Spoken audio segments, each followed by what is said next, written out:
नमस्कार, दिन भर की बड़ी खबरों में आपका स्वागत है। मैं हूं शिवानी। आज की खबरों में बात होगी कार्यकाल के अंतिम दिन चंद्रचूड़ का ऐतिहासिक फैसला, वापस पा ली खोई हुई इज्जत की।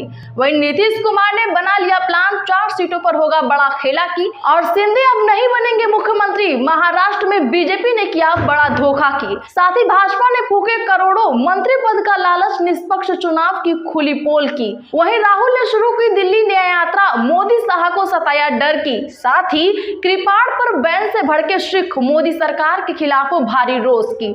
इसी के साथ आज दिन भर की सभी बड़ी और प्रमुख खबरों को जानेंगे विस्तार से। उससे पहले एक नजर सुर्खियों पर। सीजेआई चंद्रचूड़ का आखिरी वर्किंग डे 45 के सुने, सिंघवी बोले आपके यंग लुक का राज क्या। नए सीजेआई ने कहा इसकी विदेशों तक चर्चा। राहुल गांधी बोले प्रधानमंत्री को मेरी बातें देश तोड़ने वाली लगती है। देश में इस समय 2 विचारधाराएं, हम संविधान के रक्षक तो वे खत्म करने वाले। एएमयू अल्पसंख्यक दर्जे पर नई बेंच फैसला करेगी। सुप्रीम कोर्ट ने 1967 का फैसला पलटा, जिसने कहा था यह सेंट्रल यूनिवर्सिटी माइनॉरिटी इंस्टीट्यूट नहीं। मोदी महाराष्ट्र में बोले एक रहेंगे तो सेफ रहेंगे। कांग्रेस पहले धर्म के नाम पर लड़ाती थी, अब जातियों के नाम पर लड़ा रही। सिर्फ घूमिए नहीं, बिहार के लिए कुछ करिए भी। तेजस्वी यादव का नड्डा के दौरे पर तंज, पप्पू यादव को मिली धमकी पर कहा सरकार जाने। नीतीश कुमार ने बना लिया प्लान, 4 सीटों पर होगा बड़ा खेल। बैनर पर केवल फडणवीस, कांग्रेस बोली अब एकनाथ शिंदे नहीं बनेंगे महाराष्ट्र के मुख्यमंत्री। कांग्रेस की आज दिल्ली न्याय यात्रा राजघाट से हुई शुरू, 360 किलोमीटर की दूरी तय करेंगे। राहुल खड़गे भी होंगे इसमें शामिल। डोटासरा बोले भिक्षाम देही को आराम देही कर दो। बीबीसी लंदन बोलेगा दौसा में दुग्गी ने इक्के को हरा दिया। बीसीएएस के आदेश पर जत्थेदार ने जताया रोष, कहा कृपाण सिख धर्म का अभिन्न हिस्सा, केंद्र सरकार से मिलेगा प्रतिनिधिमंडल। कांग्रेस नेता बोले हुड्डा नहीं बनेंगे नेता प्रतिपक्ष, सिर्फ 2 ही नामों पर विचार हुआ, अरोड़ा विधायक दल के नेता चुने जा सकते हैं। सुप्रीम कोर्ट में लिया अरविंद केजरीवाल का नाम और मिल गई राहत, अब लालू यादव भी लेंगे चैन की सांस। झारखंड में बीजेपी आई तो 60% मुसलमानों को भागना पड़ेगा। निशिकांत दुबे बोले एनसीआर लागू करेंगे, आदिवासियों से छीनी जमीन वापस दिलाएंगे। योगी बोले कांग्रेस और सपा में तलाक। मुरादाबाद में कहा ईद और क्रिसमस भी धूमधाम से मनेगी, तुष्टीकरण किसी का नहीं होगा। अखिलेश कृष्ण तो राहुल बने अर्जुन, सपा का पोस्टर। सपा विधायक थाने में धरने पर बैठे, दरोगा से कहा गुंडई करोगे। शरद पवार के खिलाफ अब शब्द बर्दाश्त नहीं, अजीत पवार की एनसीपी को सता रहा यह डर। सिंघार बोले भाजपा से मंत्री पद 50 करोड़ का ऑफर था, जहां से वन मंत्री प्रत्याशी, वहां विभाग के उप सचिव को कलेक्टर बनाया, कैसे होगा निष्पक्ष चुनाव। बीजेपी नेता गिरिराज सिंह मलिंगा को तगड़ा झटका, सुप्रीम कोर्ट ने सरेंडर करने के दिए आदेश।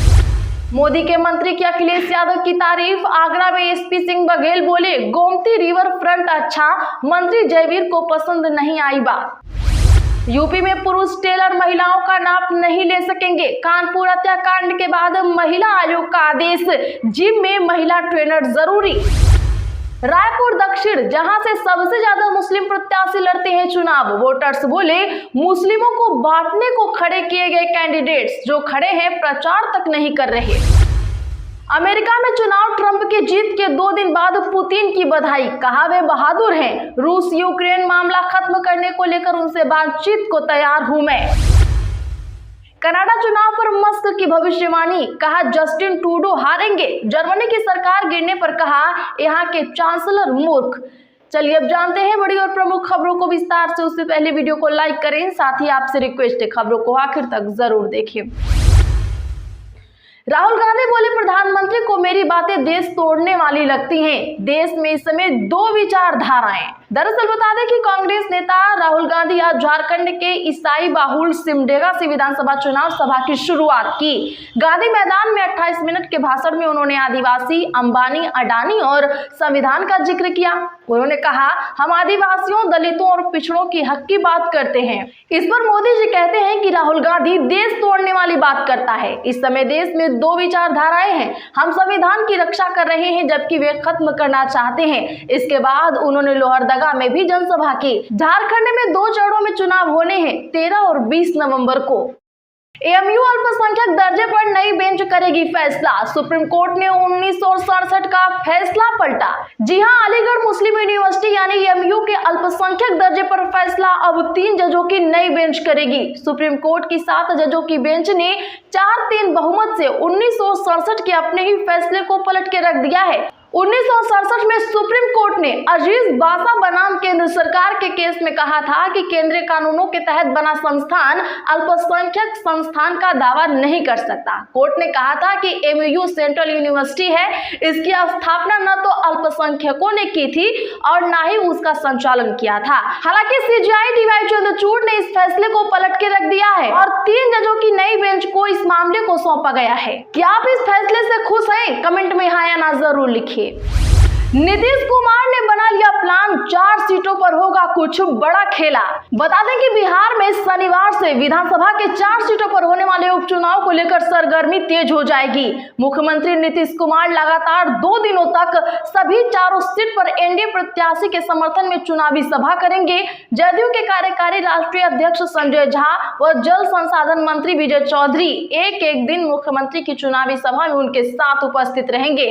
जदयू से मिली आधिकारिक जानकारी के अनुसार 9 नवंबर को मुख्यमंत्री रामगढ़ और तरारी विधानसभा क्षेत्र में हो रहे उपचुनाव में चुनावी सभा को संबोधित करेंगे। रामगढ़ विधानसभा में हो रहे उपचुनाव का महत्व इस मायने में है कि वह राजद की सिटिंग सीट है। राजद के प्रदेश अध्यक्ष जगदानंद के पुत्र सुधाकर सिंह वहां से विधायक थे। बैनर पर केवल फडणवीस, कांग्रेस बोली अब एकनाथ शिंदे नहीं बनेंगे महाराष्ट्र के मुख्यमंत्री। बता दें कि महाराष्ट्र में जैसे जैसे विधानसभा चुनाव करीब आ रहे हैं, महायुति और महाविकास आघाड़ी में कटाक्ष भी तेज हो रहे हैं। इसके अलावा चुनाव के समय गठबंधन के अंदर रार को सामने न आने देने की भी एक चुनौती ही है। बीजेपी का कहना है कि गठबंधन की जीत के बाद अगली सरकार भी एकनाथ शिंदे के नेतृत्व में बनेगी। वहीं कांग्रेस ने दावा किया है कि बीजेपी एकनाथ शिंदे के साथ रखने के लिए केवल उन्हें प्रलोभन दे रही है। राज्य में कांग्रेस के अध्यक्ष नाना पटोले ने कहा, बीजेपी अब एकनाथ शिंदे को मुख्यमंत्री नहीं बनाने वाली। बीजेपी ने पोस्टर में भी केवल देवेंद्र फडणवीस का ही बड़ा तस्वीर छपवाया है और एकनाथ शिंदे की तस्वीर मुख्य रूप से नहीं है। डोटासरा बोले भिक्षाम देही को आराम देही कर दो। बीबीसी लंदन बोलेगा दौसा में दुग्गी ने इक्के को हरा दिया। दरअसल बता दें कि दौसा पहुंचे पीसीसी चीफ गोविंद सिंह डोटासरा ने दौसा उपचुनाव को लेकर कहा, रिजल्ट के दिन बीसीसी लंदन कहेगा कि दुग्गी ने इक्के को हरा दिया। वे बोले कि कांग्रेस प्रत्याशी डीसी बैरवा कार्यकर्ता है, जबकि किरोड़ी ने भाई के लिए अपनी पार्टी से लड़ झगड़ कर टिकट लिया। किरोड़ी लाल पर तंज कसते हुए उन्होंने कहा कि भिक्षाम देही को अब आराम देही कर दीजिए। दरअसल बता दें कि बीते दिन कृषि मंत्री किरोड़ी लाल मीणा छोटे भाई भाजपा प्रत्याशी जगमोहन मीणा के लिए गड़े में भिक्षाम देही का पोस्टर लटकाए नजर आए थे। अखिलेश कृष्ण तो राहुल बने अर्जुन, सपा का पोस्टर। सपा विधायक थाने में धरने पर बैठे। बता दें कि यूपी उपचुनाव की सरगर्मी के साथ नेताओं के बयानों में तल्खी भी बढ़ती जा रही है। वाराणसी में राहुल गांधी और अखिलेश यादव का पोस्टर लगा है। इसमें अखिलेश यादव को भगवान कृष्ण और राहुल गांधी को अर्जुन के रूप में दर्शाया गया है। समाजवादी छात्र सभा के महानगर प्रवक्ता आलोक सौरभ ने पोस्टर लगवाया है। सपा प्रमुख अखिलेश यादव ने भाजपा सरकार पर हमला बोला और कहा कि भारतीय अर्थव्यवस्था के इतिहास में पूरे का पूरा अभ्यास सिर्फ काले रंग से ही छापा जाएगा। उन्होंने कहा, आज नोटबंदी की 8वीं सालगिरह के ठीक एक दिन पहले ही सपा प्रमुख अखिलेश यादव ने भाजपा सरकार पर हमला बोला। कहा कि भारतीय अर्थव्यवस्था के इतिहास में नोटबंदी के नाम पर एक पूरे का पूरा अध्याय सिर्फ काले रंग से ही छापा जाएगा। उन्होंने कहा कि आज नोटबंदी की 8वीं सालगिरह के ठीक एक दिन पहले ही कल रुपया डॉलर के मुकाबले सबसे कमजोर स्थिति में आ गया। यह भाजपा की नकारात्मक नीतियों की वजह से हुआ। भाजपा ने अर्थव्यवस्था को अनर्थव्यवस्था बना दिया है। रुपया कहे आज का नहीं चाहिए भाजपा। सिंघार बोले, भाजपा से मंत्री पद 50 करोड़ का ऑफर था, जहां से वन मंत्री प्रत्याशी वहां विभाग के उप सचिव को कलेक्टर बनाया, कैसे होगा निष्पक्ष चुनाव। जी हां, विजयपुर विधानसभा उपचुनाव के लिए ग्वालियर पहुंचे नेता प्रतिपक्ष उमंग सिंघार ने बड़ा आरोप लगाया है। सिंघार ने कहा कि साल 2020 में कांग्रेस की सत्ता परिवर्तन के समय भाजपा ने मुझे 50 करोड़ रुपए का ऑफर दिया था, कहा था कि 50 करोड़ ले लो और कैबिनेट के मंत्री बन जाओ। नेता प्रतिपक्ष सिंघार ने विजयपुर उपचुनाव को लेकर कहा कि वहां वन मंत्री रामनिवास रावत चुनाव लड़ रहे हैं और वन विभाग के उप सचिव किशोर कांग्याल को शासन ने कलेक्टर बनाकर पहुंचाया है। ऐसे में कैसे मान लें कि निष्पक्ष चुनाव लड़ा जाएगा। भाजपा बिना प्रशासनिक मशीनरी के चुनाव लड़ेगी तो निश्चित तौर पर हारेगी ही। आपको क्या लगता है, चुनाव आयोग को ये नहीं पता होगा? कमेंट जरूर करिए। BCS के आदेश पर जत्थेदार ने जताया रोष, कहा किरपान सिख धर्म का अभिन्न हिस्सा। बता दें कि श्री अकाल तख्त साहिब के जत्थेदार सिंह साहिब ज्ञानी रघुवीर सिंह ने भारत के सिविल एविएशन सुरक्षा ब्यूरो के आदेश का विरोध किया है। इस आदेश में देश के हवाई अड्डों पर सुरक्षा सेवाओं में कार्यरत अमृतधारी सिख कर्मचारियों के किरपान पहनने पर प्रतिबंध लगाया गया है। जत्थेदार ने इस आदेश को सिखों की धार्मिक स्वतंत्रता पर हमला करार दिया है। अकाल तख्त साहिब से जारी एक लिखित बयान में जत्थेदार ज्ञानी रघुवीर सिंह ने कहा कि भारत की स्वतंत्रता में सिख समुदाय का महत्वपूर्ण योगदान रहा। उन्होंने इस प्रतिबंध को सिख धर्म के खिलाफ बताया और कहा कि किरपान सिख धर्म का अभिन्न हिस्सा है।